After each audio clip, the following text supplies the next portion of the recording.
Did you know that adding river rock can elevate your landscape to a whole new level and at the same time can save you on maintenance, upkeep, and time and work to keep it all going?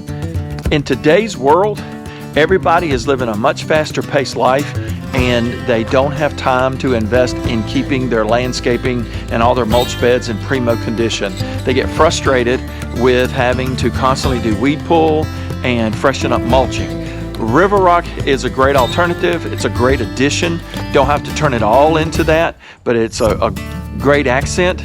Stick here and I'll show you, explain how. Go over all the pros and cons. Give you a little spoiler alert. There's really only one sort of a con about it, but when you do the math and look at it long term, it's really not even a con. So, well, hey guys, you know me. Let's get busy.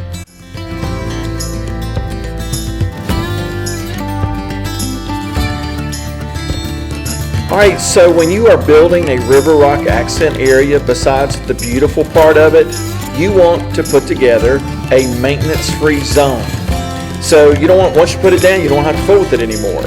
So one of the things I highly recommend is make sure you do not skimp on your weed barrier, and that is why I highly recommend using a product called geotextile. It is much thicker, it's much heavier duty, and it'll be much more set for not allowing little holes to pop in it and letting the weeds or the grasses find their way through, and then you'll have stuff growing. Highly recommend it. Don't skimp on your barrier control.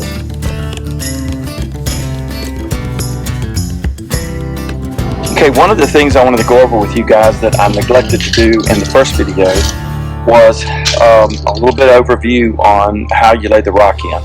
Now, there's no right or wrong, but the people who I've gotten information from who do this for a living, you know, they refer to it as putting together a puzzle. You just don't throw the rocks in there, you want to hand lay them in. Now in this section that I'm working on, I'm making it 3 foot wide, and so I'm just kind of in general watching my lines on how I put this together, and I'm setting my edges. I actually need to touch this up a little bit, and it doesn't have to be exactly perfect, but I'm just working on trying to stay 3 foot from outside to outside. Alright, so one of the things you look for, the first thing you want to do is you set up your borders. And by doing that, you want to look for bigger rocks that have a flat side on it so you can stand them and set your border. So you want to do rocks like this. I wish I had bigger ones, but I don't have a whole lot of selection. I'm running thin on those. So anyway, you know what I do is I kind of do rough measurement. That's 3 foot over, and then that sets my edge, and then you kind of try to pick ones that, you know, kind of go together end to end, because what you want to do is you want to minimize, you don't want to be able to see the paper. And then what I've kind of gotten into a thing of doing, and I think it looks better, so when I first started doing this, let me get over here so I can get a little better angle on this. So what I would do is I would lay them down flat, and I would do this one, or then I would do this one, and then lay that down flat and kind of mesh that in and kind of put it together like a puzzle. But I've gotten to where now, instead of trying to lay them down flat, I like to tilt them into each other.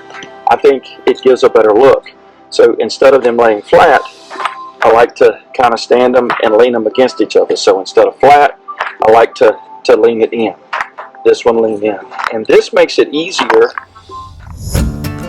So for me, this part here is my favorite part. Once you get all your river rock laid in, you bring in I use double ground, dark brown mulch. When you bring this in, it adds that contrast.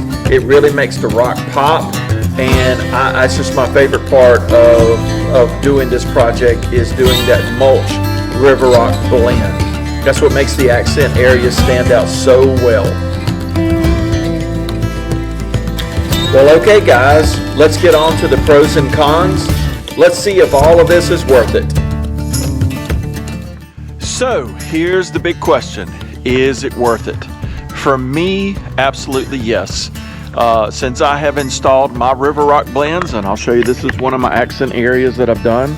I have absolutely had to do nothing to touch it. I haven't had any weeds coming up through it, and the only thing that I have to do as far as keeping it looking nice is, you can see we have the willow oak trees that have the little long, you can see these leaves, and they like to get down in there.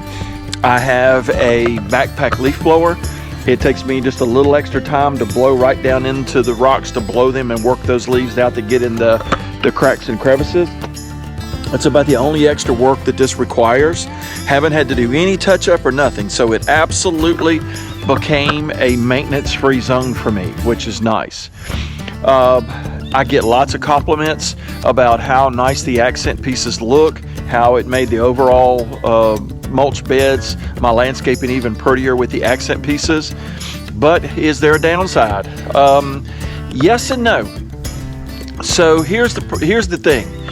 Is it expensive? Heck yeah, it's expensive. And the river rock prices just keep going up. You buy this by the yard, which is just a big scoop. They have a bucket that's calibrated on their front end loader, and they get one full load. That's one full bucket. That is a yard. The last time I priced it, it was about $180 some for a bucket. And for me, I think I had 4 or 5 bucketfuls to be able to just do around my pool area. And you go, wow, man, that's crazy expensive. So when I said it's a con, but kind of in the long run, if you do the math, it's not. So here's what you do. Every couple years, you got to freshen up your mulch. Well, if you minus out the mulch, now this is a small accent area. I've got them in places all around my house. I really haven't taken the time to how much less mulch I use now. But in the course of the years, as it goes by, this is an area that I don't have to put mulch anymore. So, and this is maintenance free. It's down and it's done, and I don't have to spend any more money on it. This areas, I do have to keep mulching from time to time. So in the long run, if you're patient and you do the math, this will pay for itself, and then you'll eventually be to the head. So again, I said it's kind of a con. It's a high initial first expense, but in the long run, it's cheaper. So anyway, guys, I hope so much you've enjoyed this video. I try to look at it from all the angles. I hope that's helped. For me, I love it. I'm planning on doing even more. One other note too is they come in multiple of colors. Different nurseries, what I found in my area is some nurseries have them, and they'll have them all, they're much whiter color. This one is more of the tans, browns, and mauves colors, which kind of goes with my landscaping, so I had to go to a different location to find this color. So you just kind of got to look around. They also, as you know, they come in multiple of sizes. You got to figure out what's best for you and your application. Anyway, guys, I hope all this helps. If you guys will, please don't forget, if you're enjoying these videos and the information, hit that like, share, and subscribe. I sure would appreciate it. And guys, remember here at Project Next One, there's always one more. So we got more projects coming. So guys, thanks so much for watching, and we'll catch you on the next one. Take care.